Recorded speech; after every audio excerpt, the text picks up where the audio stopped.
જય શ્રી કૃષ્ણ બધાને. વાર્તાઓની web series ભાગ 4, એક સ્ત્રીની સંઘર્ષ ગાથા, લેખક TR કેતન પટેલ.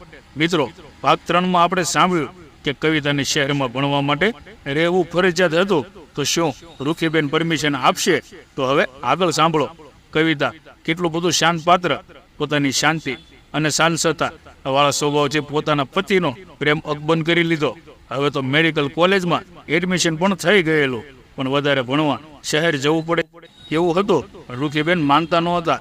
એમણે સ્પષ્ટપણે પોતાનો મત રજૂ કરેલો. એ જે કરવું હોય એ કરો, પણ ઘરે રહીને જ. મુકેશ પોતાની માતાને ખૂબ પ્રેમ કરતો હતો, એટલે એ પણ એના નિર્ણયને અવગણી શકતો નહોતો. કવિતાનું ભણવાનું જરૂરી હતું, જોયેલું સ્વપ્ન પૂર્ણ કરવું જરૂરી હતું. કવિતાના ઉપર વીતેલ એ દુઃખદ દિવસો ઉપર સુખના દિવસો આવે એ માટે મુકેશે નિર્ણય કર્યો કે રોજ પોતે ગાડી લઈને અપડાઉન કરશે. સ્ત્રીને જ્યારે આવો સશક્ત ખભો મળે છે ત્યારે ખીલી ઉઠે છે. એ કહેવત છે કે વાળ વગર વેલો ના ચડે. કવિતા રૂપી નાજુક વેલને મુકેશ રૂપી મજબૂત સહારો મળી ગયો હતો. સંઘર્ષ હવે ભણવાનો હતો, અને બીજા દિવસે સવારે મુકેશ અને કવિતા વહેલા તૈયાર થઈ ગયા અને માતા પિતાને કહ્યું કે અમે ગામડેથી 25 કિલોમીટર અપડાઉન કરીશું. સવારે વહેલા જતા રહીશું અને કોલેજ ક્લાસ બધું પતાવીને આવીશું. તરત રૂખીબેન બોલ્યા, સવારે જમવાનું અમારું તો હું કરી દઈશ, પણ સાંજે આવીને કવિતાને બધું કામ કરવું પડશે. હું કઈ તમારી લોકોની નોકરાણી નથી.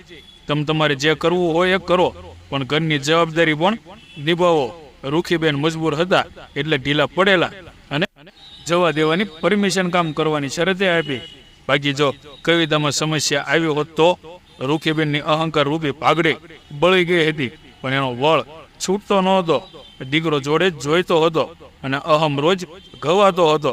રૂખીબેનનો રૂઆબ આજુબાજુ વાળા પણ જોતા હતા કે કેમ આ એન્જિન હમણાંથી થોડુંક ગરમ ઓછું થાય છે. સારું કહીને મુકેશ ગાડી લઈને સેલ માર્યો. કવિતાની કોલેજ આગળ મુકેશ એને ઉતારીને આખો દિવસ બેસી રહેતો. સાંજે ઘરે આવે ત્યારે કપડાં, વાસણ, જમવાનું અને ઘરનું બધું જ કામ. કવિતા ઘરમાં વાતાવરણ ન બગડે એટલે કામ પતાવી દેતી અને પોતાનો અભ્યાસ પણ મોડા સુધી કરતી. આમ ને આમ 15 દિવસ થઈ ગયા. મુકેશ રોજ કોલેજની બહાર બેસી રહેતો, તો મિત્રની દુકાને જતો. એટલે કવિતાએ મુકેશને સ્પર્ધાત્મક પરીક્ષા માટેના ક્લાસમાં જવાનું કહ્યું અને આગળ BEd કરવાનું પણ કહ્યું. મુકેશ પણ નક્કી કર્યું કે ચાલો ત્યારે સમયનો સદુપયોગ કરીએ, અને એને ક્લાસ ચાલુ કર્યા. સાથે BEd પણ કવિતાને કોલેજ મૂકી કે પોતાના ક્લાસ ઉપર જતો. કવિતા પણ જ્યારે એને સમય મળે એના પ્રોફેસરને મળતી અને બીજા હોશિયાર વિદ્યાર્થીઓના સંપર્કમાં રહેતી. રોજ કોલેજમાં છોકરીઓ ડ્રેસ પહેરીને આવતી, પણ કવિતા તો રોજ સાડીમાં જ હોય. આ સાડીના કારણે આખી કોલેજ એને ઓળખવા લાગી, અને એના જીવનમાં કેવા વળાંકો છે તે પણ તેના સાહાଯ୍યથી જણાવતા થયા. એટલે ત્યાં પણ એને મદદ મળતી રહેતી. ઘરે કામ તો અપાર રહેતો. આમ 1 વર્ષ પસાર થયું અને કવિતાની પરીક્ષા લેવાય. મિત્રો, વિડીયો હવે ધ્યાનથી સાંભળજો. કવિતાએ પ્રથમ વર્ષ પાસ કર્યું, પણ ઓછા ગુણ હતા. કવિતાને ટોપર બનવાની આદત હતી અને આ પરિણામ એને સળગાવી નાખતો હતો. એને નક્કી કર્યું કે હવે 2 કલાક વધારે ફાળવીશ અને રોજ રાત્રે 1 સુધી જાગતી અને સવારે 5 ઊભું થઈ જવું. એમનું ટિફિન બનાવવું અને થોડા કામ કરી જવું. હિંમત અને સપનું સાકાર કરવાનું માનવી જો મન બનાવી લે છે તો એ ગમે તેટલી અડચણોમાંથી પણ રસ્તો પસાર કરી લે છે. મુકેશનું BEd કર્યું ને 1 વર્ષ પૂર્ણ થયું હતું. રોજનો અથાગ સંઘર્ષ ચાલતો હતો અને ક્યારેક સમાજની જવાબદારી પણ નિભાવવી પડતી હતી. બીજા વર્ષનું રિઝલ્ટ પણ ઘણું સારું આવ્યું, પણ સંતોષ માને એ કવિતા શેની.